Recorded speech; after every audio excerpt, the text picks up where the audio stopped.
Hello and welcome to Celtic State of Mind. My name is Laura Bradburn and I'm joined as always on a Friday by Tony Haggerty. How you doing, Tony? Very well, Laura, yourself? Fine. All the better for the reunion of the three amigos. For the first time in about 6 weeks, we've got Jim Orr back on the show. How you doing, Jim? Fine, Laura. Good to go. Good to go. Well, you two won't be feeling as nervous as me because I've got the boss man over my shoulder watching me here, which is not something I usually have. So we'll crack on with the show as it is and see how we go on.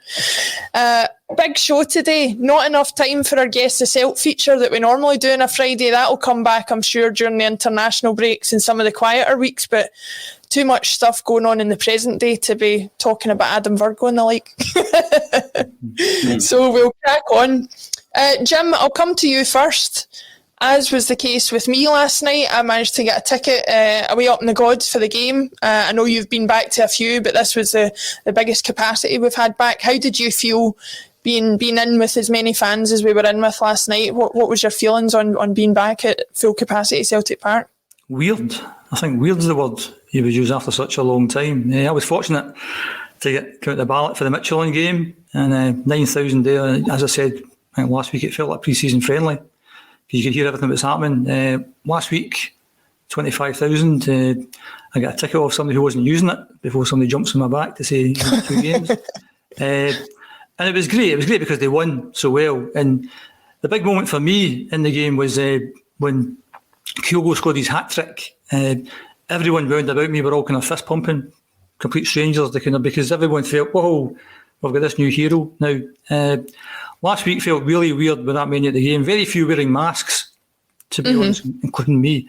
Is this one of these things where if you're not forced to do something, you tend not to do it? So I think lots of people would be maybe a wee bit wary going to the game, given the last 18 months that they've had. But once they were there, because I think when you read all the stuff maybe a few months ago that when we get back to football, you need to wear masks and you can't sing and you can't buy food and you can't do all this kind of stuff. You're thinking, well, what's the point? But certainly that wasn't the case last night. And then did the huddle, which kind of like for me was like we're back with the huddle. So I've been fortunate, as I said, got the last 3 games. Looking forward to Hearts on Sunday and Alkmaar next week and then St Mirren. So I think for like most people in life, you kind of we've missed a lot of things and we've kind of tended to take things for granted over the last 18 months. So a chance to go to the game, I think people are going to take every opportunity. The game was sold out last week. I think it's quite a bit from selling out on Sunday, but hopefully people will start buying tickets for Sunday and make it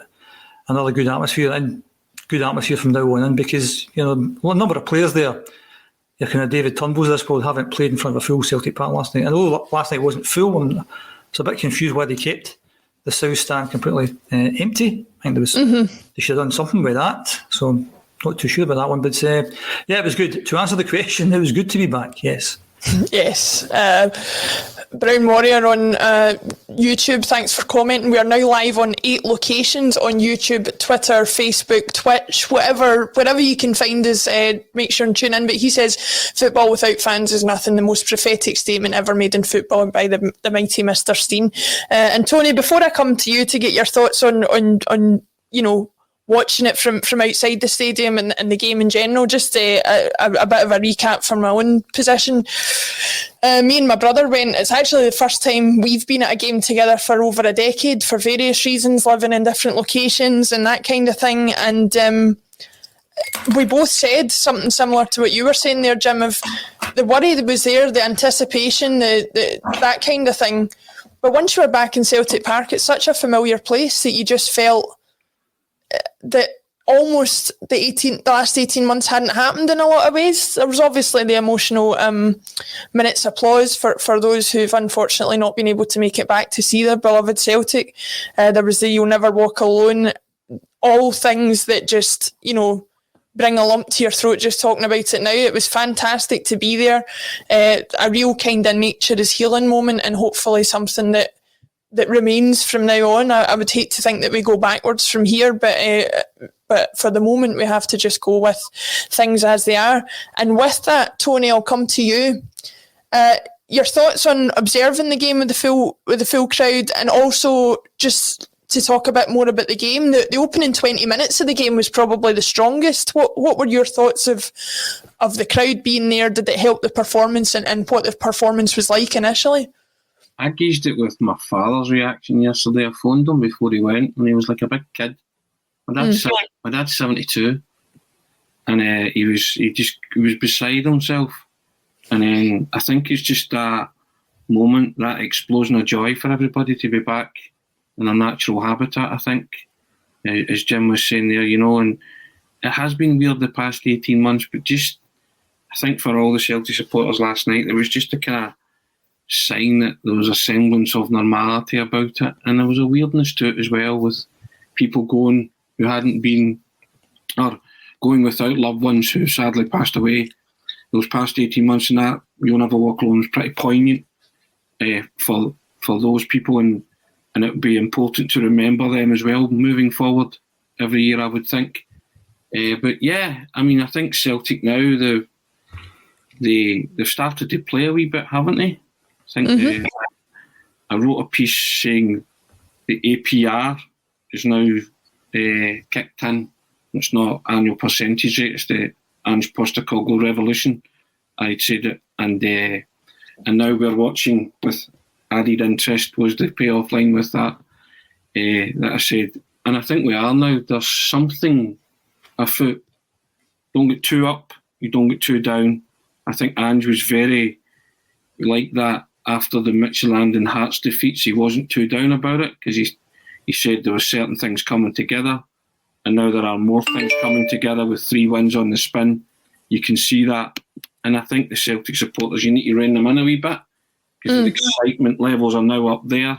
Jim touched upon Kyogo, the new hero, and everybody's excited to see where he can go and what achievements can be reached and heights can be reached with him and the team.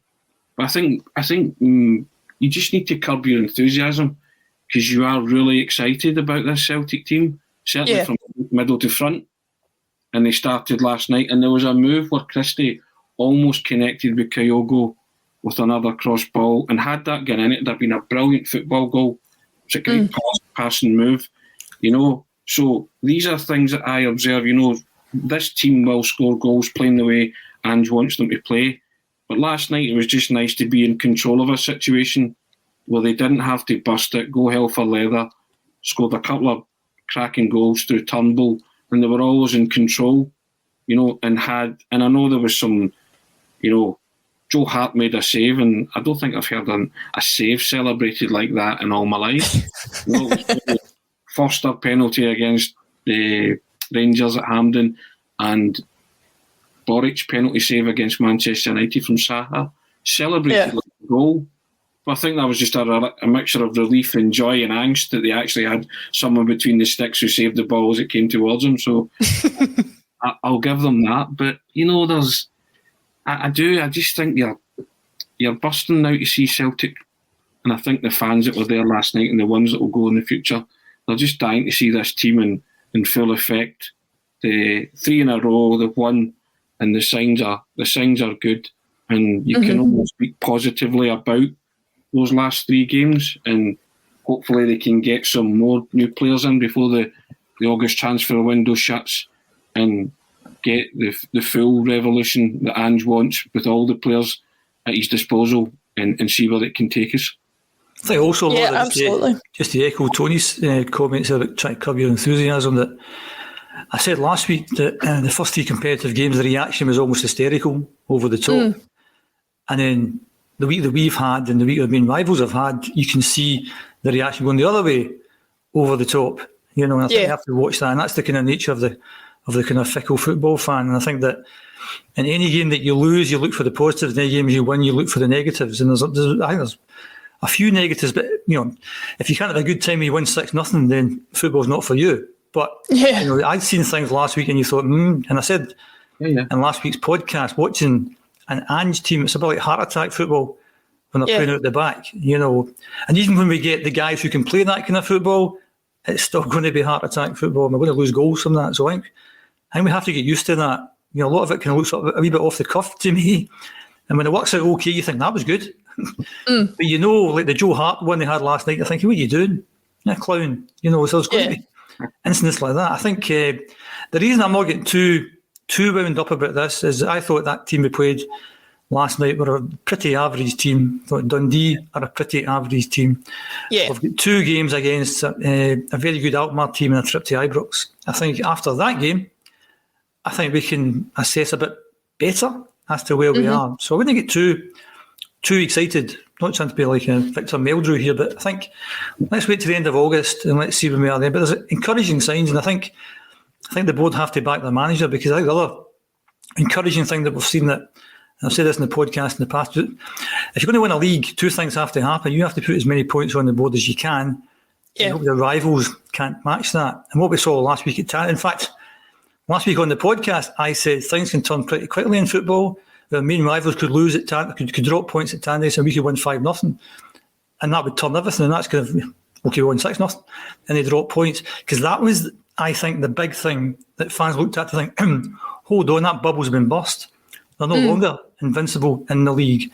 What that also does, that encourages other teams to have a go. Where, don't get me wrong, I think they're a good team. I'm not saying they're not a good team. However, I think when they've lost the second league game of the season, in much the same way as we lost at Tynecastle, other teams will look at that and think, we can beat them. We can have a go at them. So I think that bubble was burst. And then the bigger bubble that was burst, the financial bubble that was burst, was the Malmo game.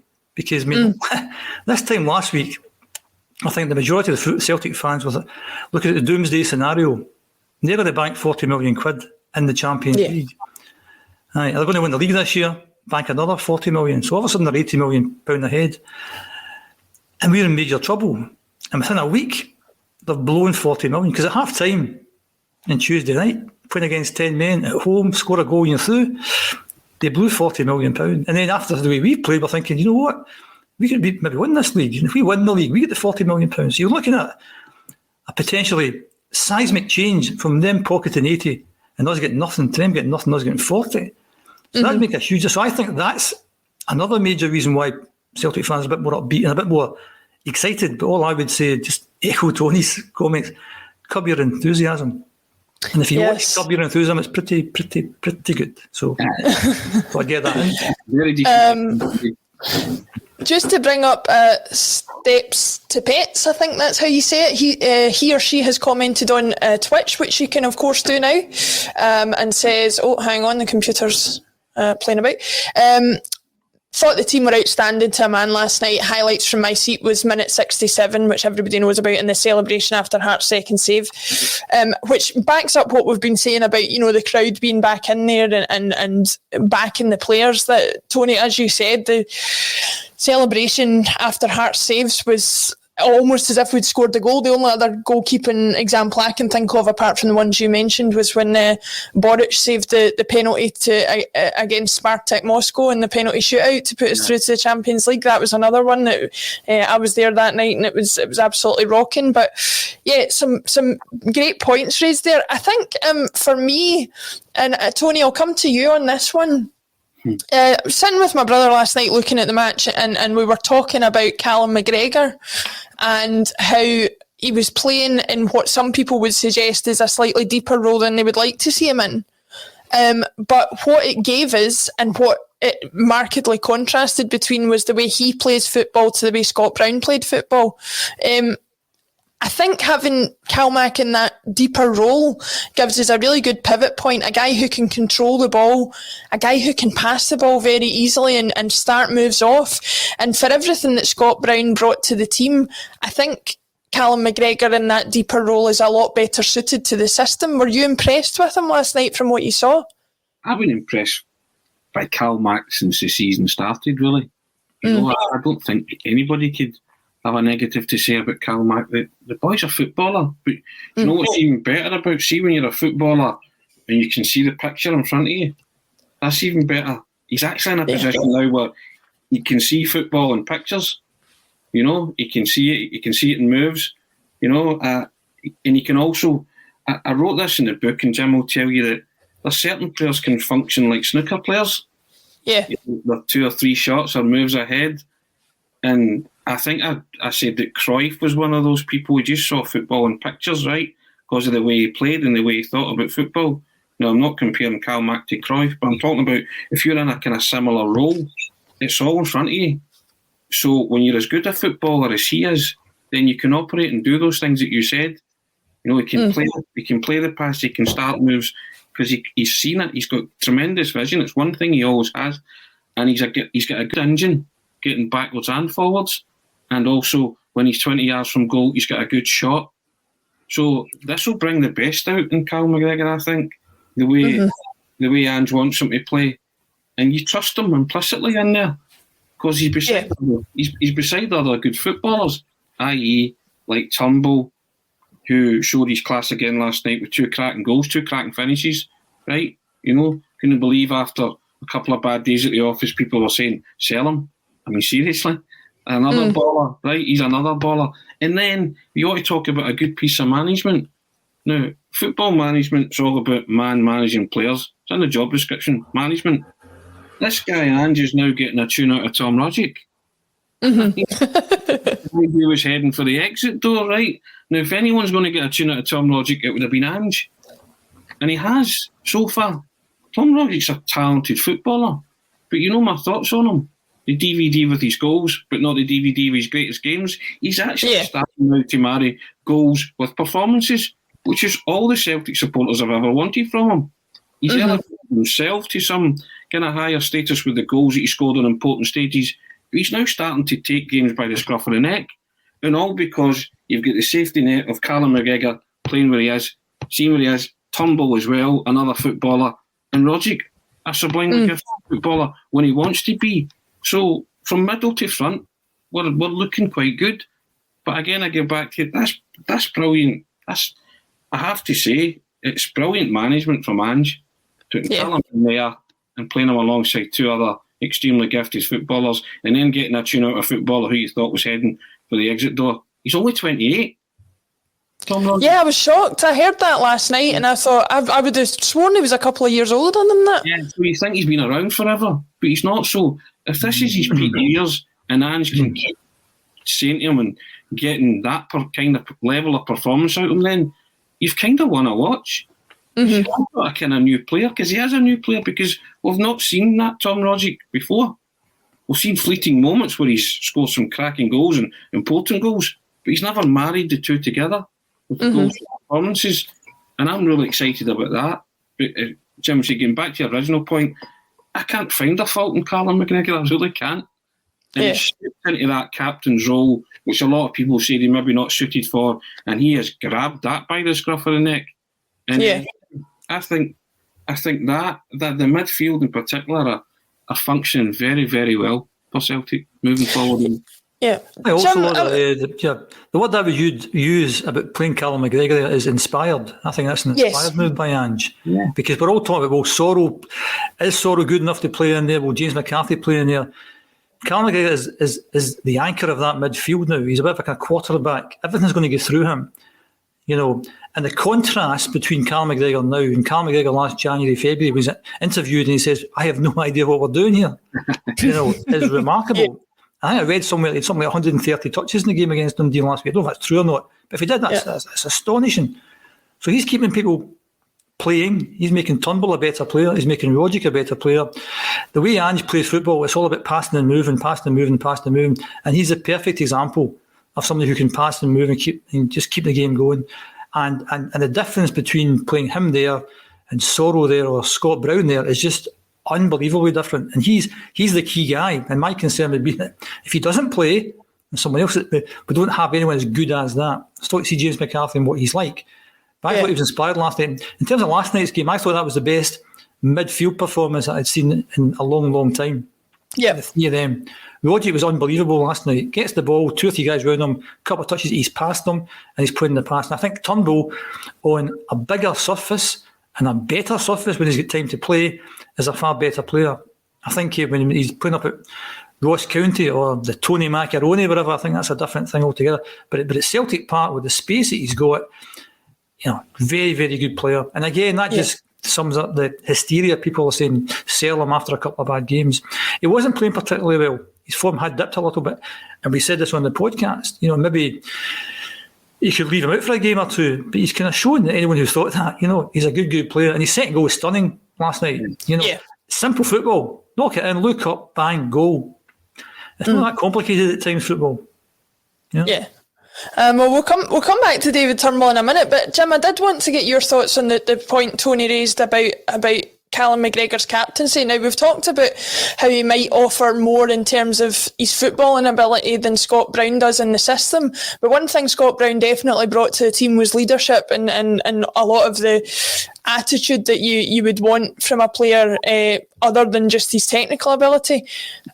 As Tony said, people have been shocked by quite how much Callum McGregor seems to have grabbed it by the scruff of the neck. We saw him gather the players after the Dundee win. Do you think this is a role that he's going to grow into? Do you think we've maybe underestimated the determination he already has to have been in Celtic as long as he has?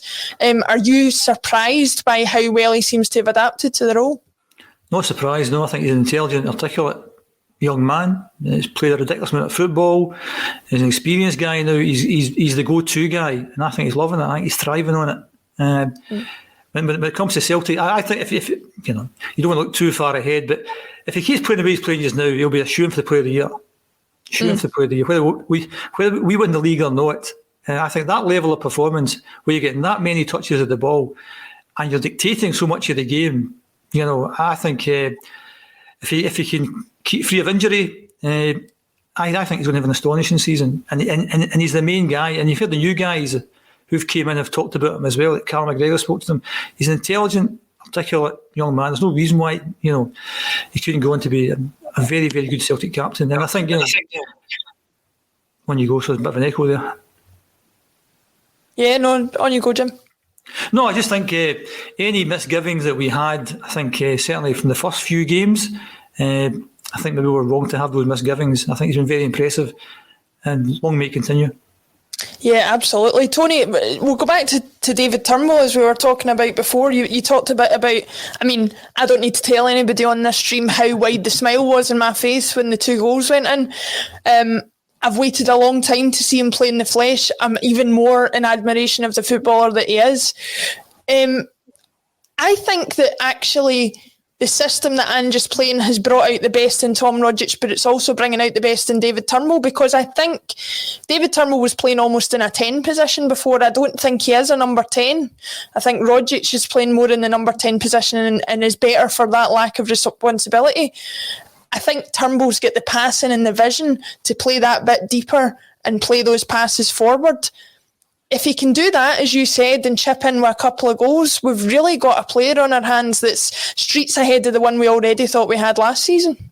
My thoughts on Turnbull. I told you he was a baller last season because I'd watched him a lot with Motherwell, and I'd watched him grow as a player. And when his move collapsed initially, I felt pretty gutted for him, but I felt gutted that he wasn't going to be a Celtic player. So when it was resurrected, I was really chuffed. I thought it might take him a while to get into the Celtic team, and it did. But once he was there, I had no reservations or qualms about David Turnbull. This is a boy who's got a lot. He's got vision, he's got drive, he's got energy, and he can score. He's very accurate with his shooting. But the 2 goals last night were 2 completely different goals. Second one, as Jim says, simple football. Great strike. He's hit like an arrow, straight. Yeah. Problem, right? Brilliant, fantastic foot. But the first goal, most people would have expected him to take it with the left foot, but that wee jab with the right foot, football brain in operation there. Not many players would have waited for that to come to the left foot and then maybe hit it with the left. No, or tried to put their laces through it and actually thinking just ahead of the goalkeeper. You didn't need to do that. Or just not do what Turnbull did. Switched on, in that situation, and also 1, to execute it, and 2, to do it as coolly and calmly as he did it. I looked at that and I thought, that's such a difficult skill, but he made it look as if he was playing in the garden against a member of his family. It's a 5-a-side goal. And as Jim says, football's a simple game at times. It's simple when you've got good players that are executing things like that. And this boy's a baller. He's a player. I can't speak highly enough of him, right? I really do. I think you know, I know you've made comparisons to a certain number 8 and things like that when you saw him, but you would have been delighted to see Turnbull last night because you obviously watched him. You would have done what Sky would have deemed the player cam on Turnbull. You would have been doing that last night. But you can see what I'm talking about with Turnbull, you know, and as Jim said, the guy had 2 bad days at the office, and there was, you know, the hysterical nature of, I need to sell him, he needs to be dropped, he needs to be this. No, this boy needs to be playing in a system that suits him, and this system suits him, and it's suiting the whole midfield because we are getting a turn out the mull. And I agree with Jim, that was one of the best midfield performances I've seen. And I'm allowing for the opposition, but you can only beat what's in front of you. But they were 100%. Always measured and controlled last night, that Celtic midfield. I'll be interested to see how they perform against Alkmaar and at Ibrox, and I'll make more, as Jim says, there'll be more judgment coming then, but the signs are really positive, and they look happy. They look happy players, and that's a big, big thing. They now seem attuned to the system that Ange's playing, and they look happy, and they're showing increasing signs of understanding what the way Celtic are going to play moving forward. And if you've got Turnbull, Rogic, McGregor, Christie on form, and Kyogo, class speaks for itself, you've got potent weapons there. You really have. Yeah, 100%. Ado on YouTube, and remember you can watch and comment on YouTube, Twitch, Facebook, Twitter. He says, and I love the profile photo, he or she says, Turnbull, the complete package, and I think that sums up what we've said. We'll move away a bit from the midfield and go to up front. As you mentioned, Tony, Kyogo has that touch of class. We saw it in abundance with a hat-trick against Dundee. Jim, I'm a proponent of I'll watch football in any way possible, but there is something different about being there in the flesh. Some people who maybe weren't at the game maybe would have thought that Kyogo had a slightly quiet game, that maybe didn't have as much impact. But what I saw was a player who was constantly pointing, making runs, playing off the shoulder, looking for those passes. Do you think that maybe it's just going to take the team a little bit of time to get used to him as a player and get on his wavelength? Or do you think it was just a case of it didn't come off last night? I'm going to keep up the Victor Meldrew theme. I think that I'm looking for a wee bit of balance there. I thought the front three were okay last night. They were quite quiet. I thought Forrest was really quiet. I thought Christie, apart from maybe a wee 10-minute spell in the first half, was very quiet. Kyogo, as you said, and that's what I'd noticed last Sunday, he's on the move all the time, and you have to find him. And somebody who's that clever needs other clever players round about him. And that's why it's good we've got a Turnbull or a Ryan Christie or a Tom Rogic, who are clever players. Missed a sitter in the first minute. So I didn't think he did very much last night. He was on the move all the time and nobody could find him, so he didn't have many touches of the ball. And as I said, Forrest was quiet. Because I thought up front were relatively so-so last night, and we have to kind of work on that. I mean, I thought Ryan Christie was outstanding against Dundee, but I'm still not sure that left up front is his position, because he lacks a bit of pace for me, you know. So maybe he should be a number 10, but we've got enough number 10s. In fact, last week I said maybe Kyogo could be a number 10, but after scoring 3 goals, maybe that's a kind of very poor opinion. So we've got loads of players who could play the number 10. Ryan on that left-hand side, I'm not so sure. To answer the question that you've asked, Kyogo looks an exceptional talent. Reminded me about George Cadet a wee bit. Plays on the last man. He's got a bit of pace, and you have to find him. We maybe didn't find him as much last night, but at Celtic Park, I think he should score goals for fun. Away from Celtic Park, as I said last week, I think Ange is going to have to kind of maybe mix and match things a wee bit. And I'm encouraged to see we're after the big guy Henry, or Henry, whatever he's called. As I said last week, I think we need a bit of physicality. I think we have to mix and match things, particularly when we go away from Celtic Park. But in terms of Kyogo, he looks like a fantastic player. Just give him the ball. Just give him the ball. Yeah, that was exactly it. Tony, I was just going to come to you on Kyogo. I think that was something I actually said at the game last night, that in some ways Kyogo's only going to be as good as the service he receives. If he doesn't get that, then he's going to have a relatively quiet game. I personally don't mind that, because I think he can be so lethal, but it does leave you in a position where he can have very little impact if he's not found throughout the game. I tell you what else he's going to be. He's going to be a referee and assistant referee's nightmare. Right? There is going to be so many marginal calls this season with that boy up front, right? You'll get some, he won't. And it's going to be a real source of frustration because he's lightning quick, and referees are going to have to take into consideration when the pass was played and not his run, because he's on the go all the time. So you're going to have to, there's going to be so many disputed calls, which will, as I said this morning, that probably lead to healthy and unhealthy debate, because there was a marginal one last night, again, which I think proved he was just off, so that's fair enough. But I say that after the hat-trick against Dundee, that he reminded me of Larson in terms of his movement. Other people have said Cadet as well. But you're speaking my language. They were both magnificent strikers. And you're only as good as the service. Yep. And like Jim says, if they could get Henry or Henry, whatever his name is, Thomas Henry or Henry, whatever you pronounce it, from Leuven, then that would be ideal, because then you could mix and match. Because there will be times when Kyogo will be quiet or quietish, like last night. But I still think that when you've got someone like that, you have to find them. And if you find them, he will score. And that's the bottom line. He showed it on Sunday. So he is very intelligent, Kyogo, with his runs. But then you're relying on, as Jim said, and we've said on this as well, the intelligent footballers in your team picking him out, and making sure that he hasn't gone too quick, that he's offside, because intelligent football players can spot that as well, that if you go too quick, they won't give him it, because it's pointless. So that's another thing that maybe you'll have to work on as well, moving forward. But, I think that the style and the way Celtic are playing just now are suited for a striker like Kyogo. And as Jim says, maybe it's the away games where it won't be suited, that we'll have to bring in a bustling centre forward. I'm in total agreement with that.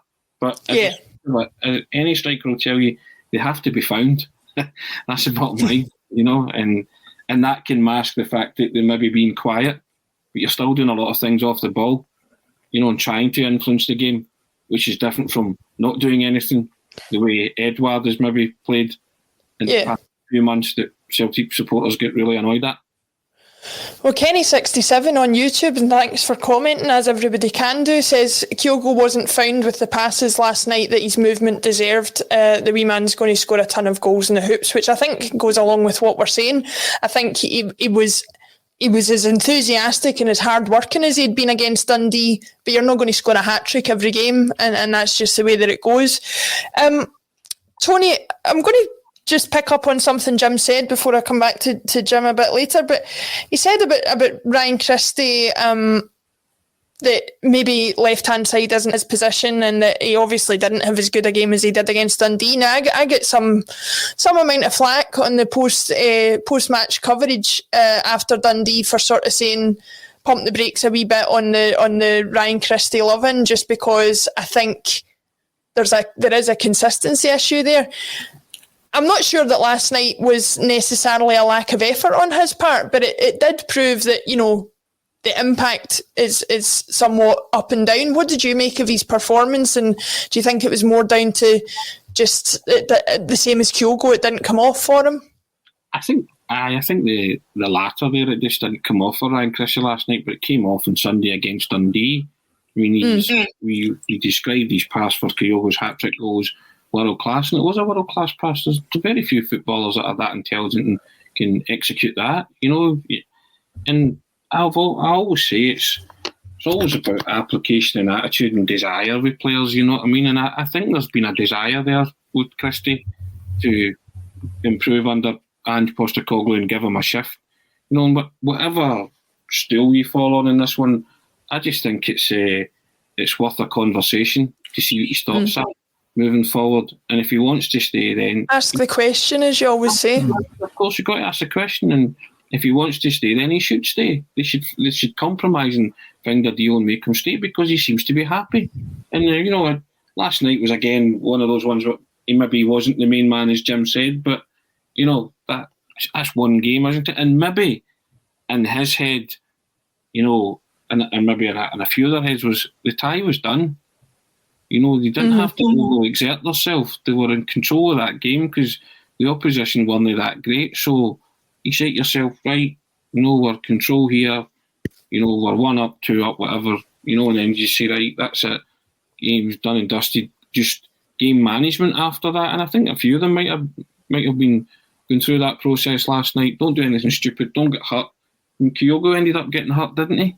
Yeah, a couple of times, yeah. Tried to chase a through ball, and I think the keeper caught him. You know, so just natural enthusiasm, great. But there are things you say to yourself, look, you know, you don't have to bust a gut all the time. You know, Christie influenced the play superbly on Sunday against Dundee. Maybe not such a great influence last night. I don't think it's a consistency issue per se.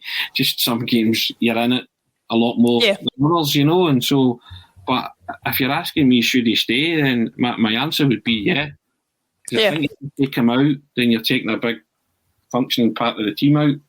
You know what the way Ange's planned it moving forward. So I would be reticent. You know, be careful what you wish for in these kind of situations. Yeah. You know, so, when you go, sorry. I think I agree with Jim that maybe the left-hand side isn't his maybe best position, but certainly he's got the brain to play the kind of football that we're trying to play, and that's all you're looking for. But you know, we've talked about the attack, we've talked about the midfield. Jim, I'll come to you on the defence. I have to admit, that's the first time I've seen Stephen Welsh in the flesh. And out of him and our brand new signing, I felt like he was the more accomplished looking one of the two. What did you make of his performance last night? Has he kind of stamped his impression on Ange that he's going to keep the position until we can get further strength in? And before answering that question, I'm just going to say that I'm a big Ryan Christie fan because I'm saying in the past he's a guy who's a bit of a risk taker. He passes and he moves and he fits into Ange's style of play. But unless we put him on the kind of wages that the top earners are getting on, he's away. He has to be away because he's not getting paid as much as the other guys. So I think I'd like him to stay, but I think we'd have to put him on parity with the other guys first before anything happens. In terms of defences that'll be the big thing this season. That'll make or break the league. What we get at the back. I think there was an interesting thing about Stephen Welsh. When he first broke into the team, it was either Paul John or it was Colin Watt who said that he's a good long passer. His long passing game is good. And you think, well, you don't do that with Ange. And that's the last thing you're going to do with Ange. And Julian, I think, is one of his strengths. He's quite a good long passer. Whereas under Ange, it's about short passes and moving things quickly. And we've lost Ayer, and I know Ayer divides opinions, but Ayer would be a big Ange player. You know, somebody who is comfortable with the ball at his feet, who can break forward. Beaton, I think, is a big Ange player. You know, we don't want most fans maybe don't want Beaton on the team, but I think he showed with the goal that he set up for Kyogo last week. You know, what somebody playing there can actually get forward, get through the lines and make chances. As far as Stephen Welsh is concerned, I think once we get other centre halves in, I don't think Stephen Welsh will be in the team.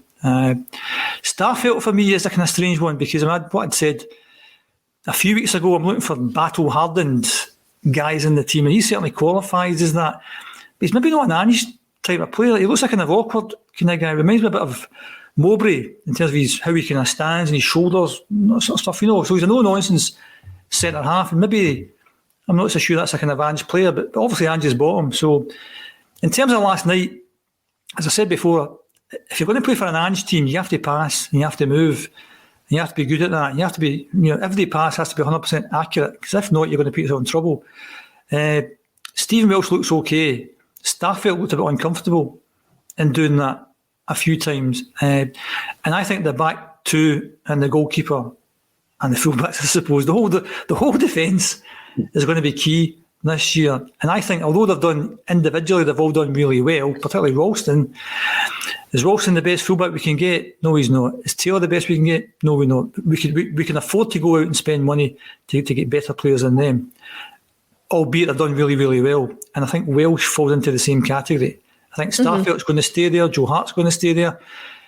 But if I was Ange, I'd be looking to replace the two fullbacks and Stephen Welsh. I mean, obviously you would keep them in the squad, and I think they'd be good backup players, but if you're a football manager, how it actually works, you're looking to replace every single player you've got within your budgetary constraints and within the time constraints of a transfer window. So, even someone like James Forrest, could we go get a better player than James Forrest? If we could, then we should, subject to the money situation. So that's what you're looking for to do all the time. And as I said, although Walsh has done well, Welsh has done well, and Taylor's done well, are they the guys do you think you could depend on to win the league and go far in Europe?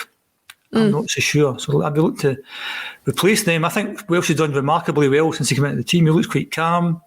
He looks assured. But I think we can get a better centre-half than Stephen Welsh. A more physical, dominant centre-half. And the thing is, you're never going to get a Van Dijk because you can't afford a Van Dijk kind of player. But that's the kind of player you want. Somebody who is a good defender first and foremost, but is good with their feet, good on the ground, and good with making the passes. Because if you want to play for Ange Postecoglou's team, you have to pass the ball well. Yeah. Tony, before I come to you on the defence, Roddy McDonald on YouTube, sorry, the comments scrolled past, but he's asked me to articulate my thoughts on Ryan Christie more clearly. I mean, I don't have anything particularly negative about Ryan Christie. The only point that I made was that I would like to see consistency from him, as I would from every player in the team. It's nothing more than that. I think he could perform on a bit more of a consistent basis, but undoubtedly when he plays at his best, as he did against Dundee on Sunday, he's one of the best players that we have. So a fit, healthy and all firing Ryan Christie is without a doubt a strength for Celtic and something that I'll say till the cows come home. Just if we could provide it on a more consistent basis, then I would be much happier with that. But Tony, we'll come to you on the defence. Jim raised an interesting point about Starfelt, and it was something that I saw last night. For a team that's supposed to be good with passing the ball and supposed to be good with the ball at their feet, he's arguably more of the defender that you're looking for, but less of the ball player. He seems to panic a little bit with the ball. Yes, the stats guys have said he completes so many passes in a game, but if he only has 2 dodgy passes in a game and they put us in trouble, then that's the only ones you care about, really. What did you make of his performance last night? Are you still to be convinced, or do you like him? I think my personal jury's out. I always refer you back to Big Bobo. Big Bobo was at his worst when he thought he was a player. When he started putting his foot in the ball and looking up and you're thinking, oh no, just shunt it as quickly as you can to a footballer. See if you can't do that, then Rose edit. I don't care. My thoughts are, Jim, football's a simple game to me. See defenders, just defend. See when it's in the air, go and win it in the air. See when it's on the floor, go and clear it. Do your job first. Don't start thinking you're a football player. And I know it's no maybe Ange's prototype, but not every player in your starting 11 is a football player. And defenders most likely are not.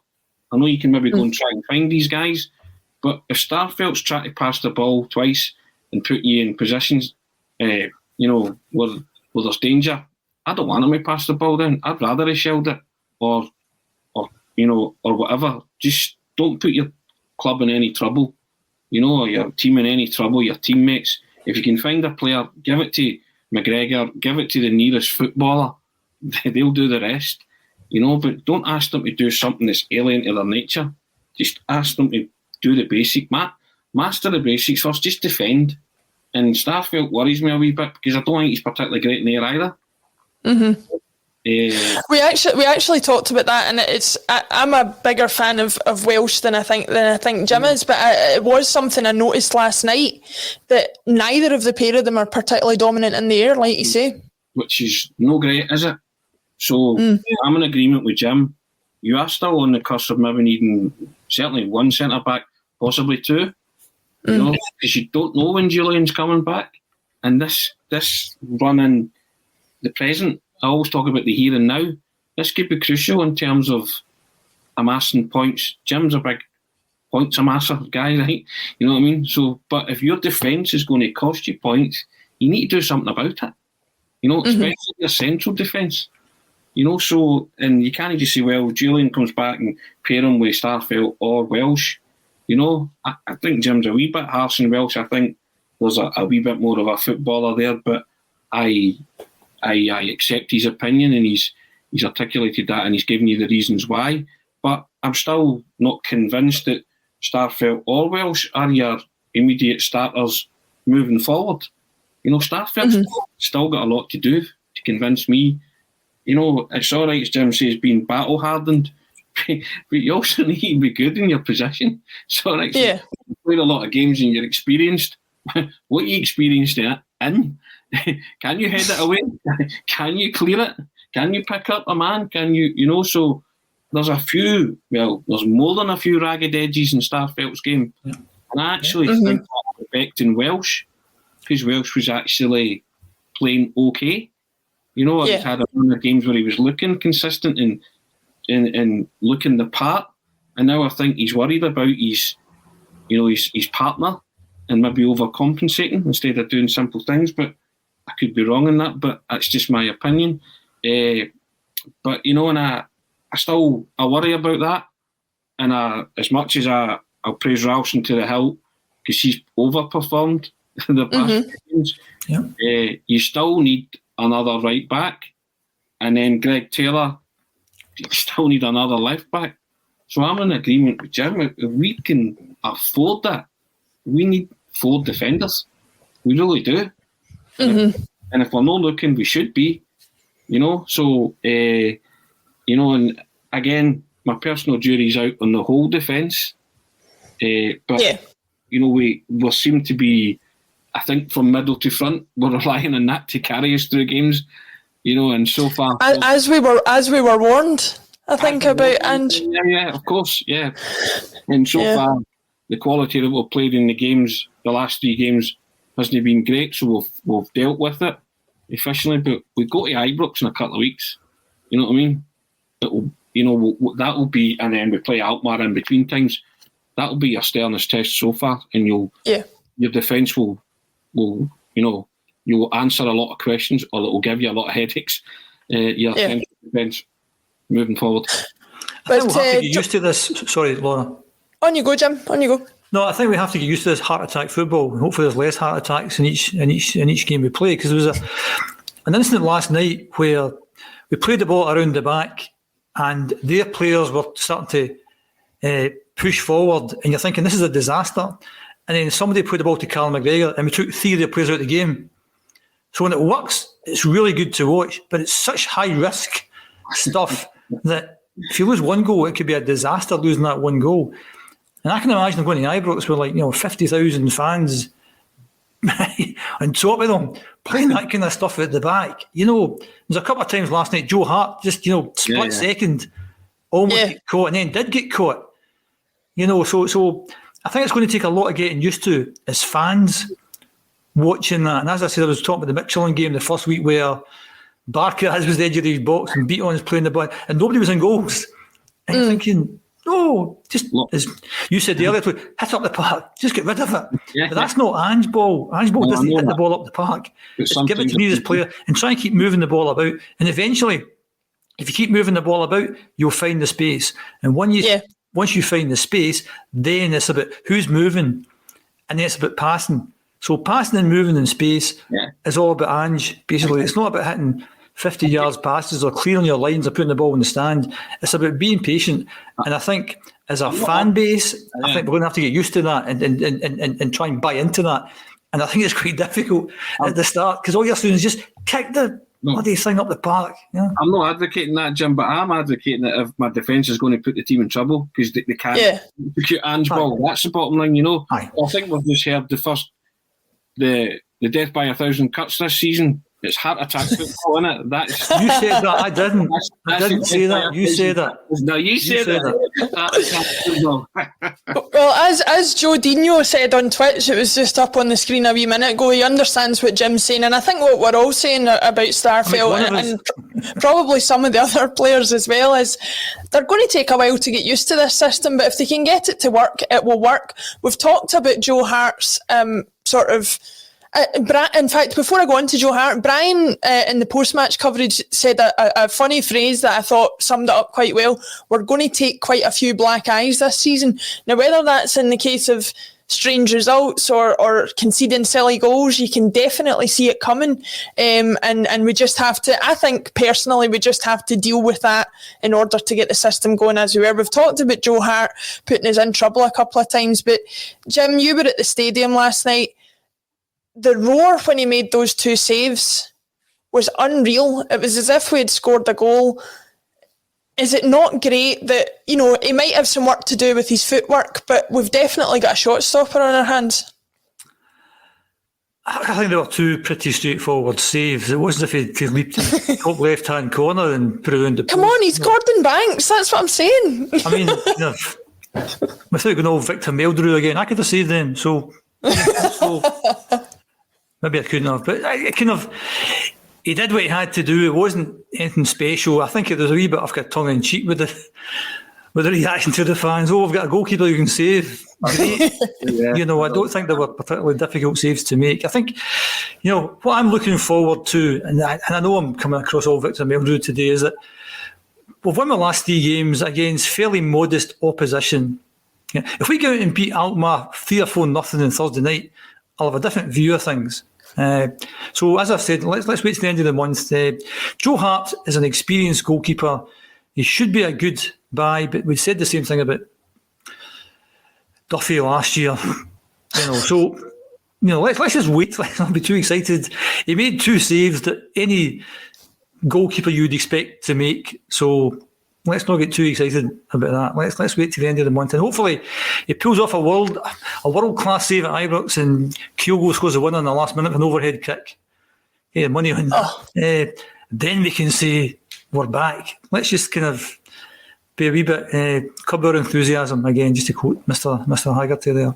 Heart attack football and curbing our enthusiasm. I think that's going to sum up this season for us. Tony, what are your thoughts on Joe Hart? I mean, we all know his weaknesses with the ball at his feet. Do you think we've definitely brought in a better shot stopper? Without a doubt. I mean, I just think there's a confidence there with Joe Hart, and I think he instills confidence in other players. But again, back to what Jim says, there were a couple of instances last night where he was playing it with his feet, and you're just like, what are you doing, And that's what I'm saying about, I know Ange doesn't want the ball hoofed, but you cannot put your team in danger. You cannot, and, you've got to sense that too. Yeah, to be fair to Tony, to be fair to Joe Hart, I was watching him a bit like I was watching the player cam when he was in goal at our end of the stadium, and there was a couple of times you could tell he was just itching to put his foot through it, but he's obviously been warned. He's told, yeah, right. So, and I get all that, but sometimes you need to say to your manager, look, there was clear and present danger. I got rid of it.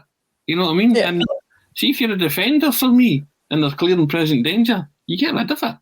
I don't care if you start acting like Franz Beckenbauer, because that is when you will, as you alluded to, Brian said there, you'll take black eyes. And black eyes will come by the concession of cheap goals, because you are dithering about with the ball or trying to be a footballer. There are times when you don't need to be a footballer. You know what I mean? And certainly at the back of the pack's a time when I don't want them to be footballers if there's clear and present danger. I don't want EZ Alkmaar players or Rangers players chasing them down and then thinking, all right, if I play it here, because you're then relying on a footballer to bail you out of that situation. And whilst Callum did it last night by dropping shoulder of feigning and beating 3 players, that'll not always work. You will concede. And it's high risk, and it's high risk football. Strategy football, fair enough. Heart attack football, call it what you like. But I don't think, I get what the managers try to do, and I'm all for that. Brilliant. But there are times when you just, you have to say to yourself, you know what? No, I felt that we might concede there. Get it away. We'll win it back. Start it again. That's the thing. And if Joe Hart's not comfortable playing football, and as you say, his natural instinct is to boot it forward, then fair enough. He's going to have a conversation with the manager, because it can't be allowed to continue. Because then again, that becomes a sign of weakness in Joe Hart's psyche, which people might try to exploit. But I think there's a shot stopper we've won a watch with a shot stopper. He can save the ball going into the goal. And I thought there was an irony to that, cheering so loudly last night as well. That's what came across to me. I kind of smiled and laughed, but I just think it was a relief amongst the Celtic supporters more than anything that a ball, a travelling ball at speed going towards the goal was saved. So there was a comedic element to it, I thought. I think also, Tony, within the context of the game, if we were 1-0 up and it was a Scottish Cup final and he pulls off that save, and that's... Yeah. He saved it in Scotland, whereas, the game was done and dusted well before that, so it really didn't matter. And as you said, it was a bit of an ironic cheer at the end. Maybe that particular joke has gone totally over my head in that case. I was maybe just too excited to be back, and I was cheering everything that was going. But we'll look ahead to the weekend. We've got Hearts, obviously, the beating is in the opener of the season. I believe the first defeat that we've had in the opening league game of the season since the infamous defeat at Easter Road to Hibs, where a certain Henrik Larsson gifted the ball to Chick Charnley and he rattled it into the net. But we're playing them in the Cup this weekend. Jim, I'll come to you. Are you expecting a much different performance in the weeks, given the weeks that have gone by, or do you think Hearts have got enough in the tank to maybe cause us problems again this weekend?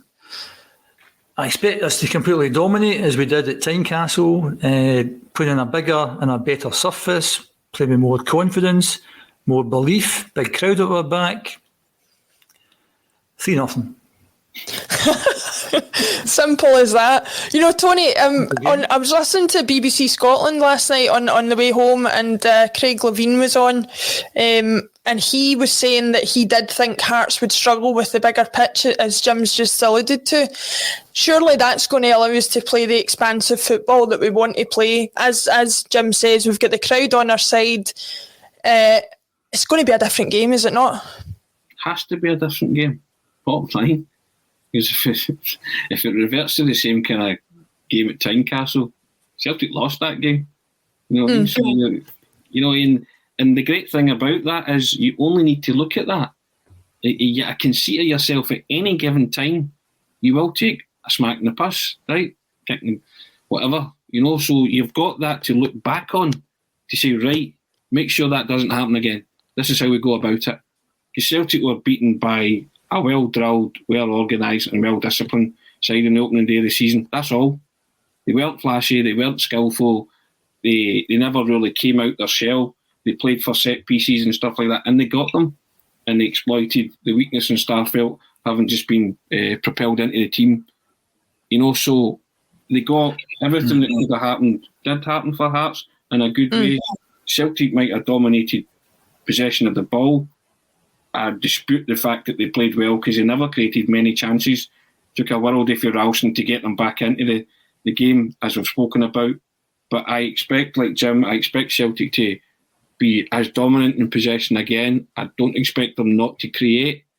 But I always think that if you've got something like that to look back on, a recent defeat to the same opponents, then you iron out everything. Before you go on the pitch, every player should be well drilled and know, because this is the same team they played 2 weeks ago. And again, it's human nature to be fueled by a sense of revenge. Players always say they never look for revenge. I don't believe that for one iota. Every Celtic supporter wants revenge in Hearts this Sunday. So players are supporters, so they're no different. And I agree with Levine. I think Hearts will struggle if Celtic play the expansive football. How do you combat that?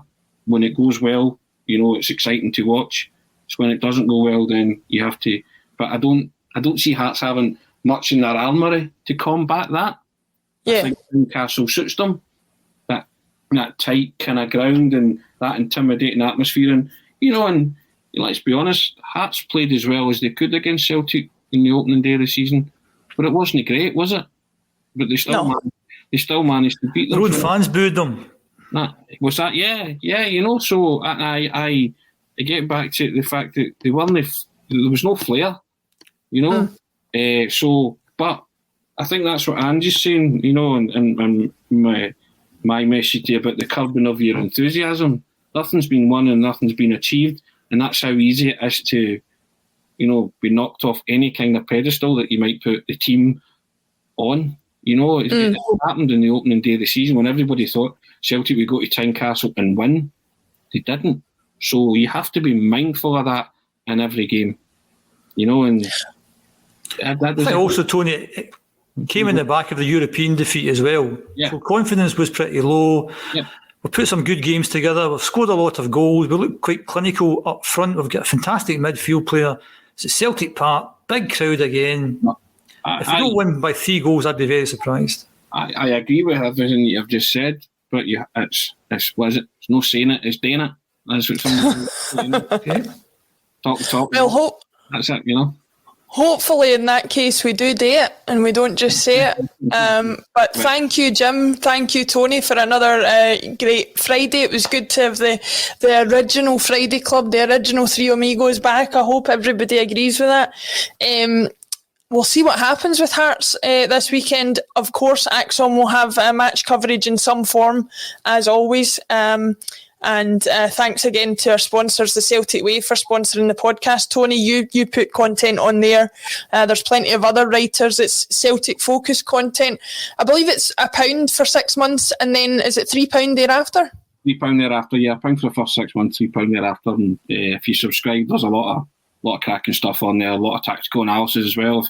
If that's your bag, you know, opinion pieces, columnists, and some stuff that's been rated by myself. If you like that kind of thing. If you want to see what Tony Dunn wrote, then get subscribed. But thanks everybody for watching. We'll see you at the weekend for more Celtic action. And this has been a Celtic State of Mind.